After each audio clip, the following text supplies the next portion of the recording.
Assalamualaikum warahmatullahi wabarakatuh. Alhamdulillah wa syukranillah. Amma ba'd. Hadirin yang berbahagia, sholat tarawih di rumah sebagaimana dianjurkan pemerintah dalam rangka pencegahan COVID-19 tampaknya bukan hal baru. Sejarah pelaksanaan sholat tarawih di rumah dapat ditemukan dalam kitab hadis seperti Bukhari, Muslim, Abu Daud, An-Nasai, Malik, dan Ahmad. Di sana kita akan menemukan cerita Aisyah radhiyallahu an yang mengisahkan peristiwa yang terjadi pada malam 10 Ramadan. Pada itu, Rasulullah melakukan sholat tarawih bersama beberapa orang. Pada malam selanjutnya, sebagian sahabat yang tidak hadir pada malam sebelumnya menjadi hadir, sehingga sholat tarawih Rasulullah di masjid diikuti oleh banyak jamaah dibandingkan dengan malam sebelumnya.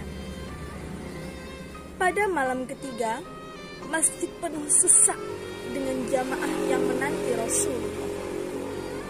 Tetapi apa yang terjadi pada para hadirin?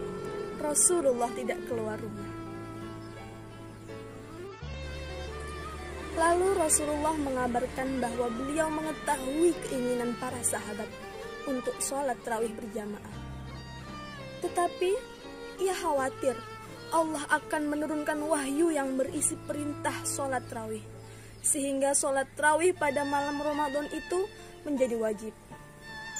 Nah, para hadirin yang berbahagia, sikap diam diri Rasulullah di rumah menunjukkan dari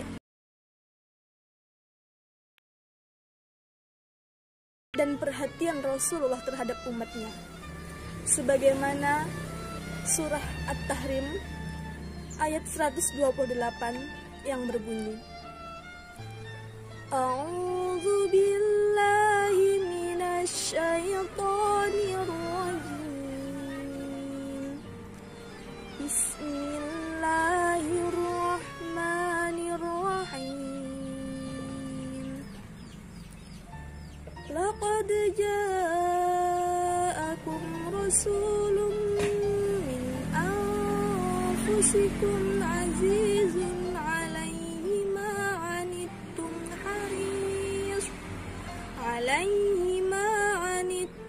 harisun 'alaikum bil mu'minina raufur rahim.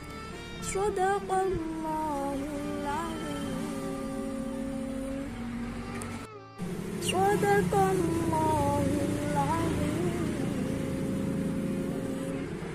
Yang artinya, sungguh seorang rasul dari kaummu sendiri telah datang kepadamu, seorang rasul yang merasa keberatan atas kesulitanmu, yang sangat menginginkan keimanan bagimu, yang sangat berbelas kasih dan penyayang terhadap orang-orang beriman.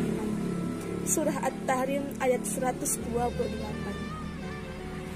Para hadirin yang berbahagia, sebagian riwayat menyatakan bahwa para sahabat yang tidak sabar melempari pintu rumah Rasulullah dengan kerikil kecil, sehingga Rasulullah terpaksa keluar untuk mengabarkan kekhawatirannya akan turunnya wahyu yang mewajibkan sholat tarawih untuk umatnya. Nah, adapun redaksi hadis riwayat Siti Aisyah radhiyallahu an yang artinya dari Aisyah radhiyallahu an, istri Rasulullah. Dari Aisyah radhiyallahu an, istri Rasulullah sallallahu alaihi wasallam. Rasulullah sallallahu alaihi wasallam melakukan sholat tarawih di masjid pada suatu malam. Orang-orang bermakmum kepadanya.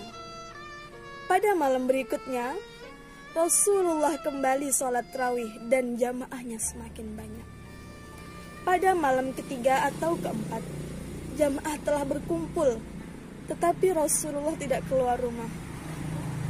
Ketika paginya, Rasulullah mengatakan, Aku melihat apa yang kalian perbuat. Aku pun tidak ada uzur yang menghalangi aku keluar untuk menemui ke kalian. Tapi aku khawatir, sholat tarawih itu tadi akan diwajibkan kepada kalian. Hadis riwayat Bukhari, Muslim, Abu Daud, An-Nasai, Malik dan Ahmad. Pada riwayat Abu Daud, Siti Aisyah bercerita bahwa pada malam itu para sahabat sholat tarawih di masjid masing-masing. Sementara ia diminta Rasulullah untuk menyiapkan tikar untuk sholat tarawih di rumah kepada sahabat. Pada paginya, Rasulullah mengatakan, "Wahai sekalian manusia, demi Allah, aku semalam alhamdulillah tidak lalai atau tidur, dan tidak samar bagiku kedudukanmu semalam." Dari hadis ini, ulama menyimpulkan kebolehan sholat sunnah secara berjamaah. Tetapi sholat sunnah lebih utama dilakukan secara sendiri-sendiri, kecuali sholat sunnah tarawih. Ulama juga menyimpulkan kebolehan sholat sunnah di masjid, sekalipun sholat sunnah di rumah lebih utama. Demikian pandangan mayoritas ulama.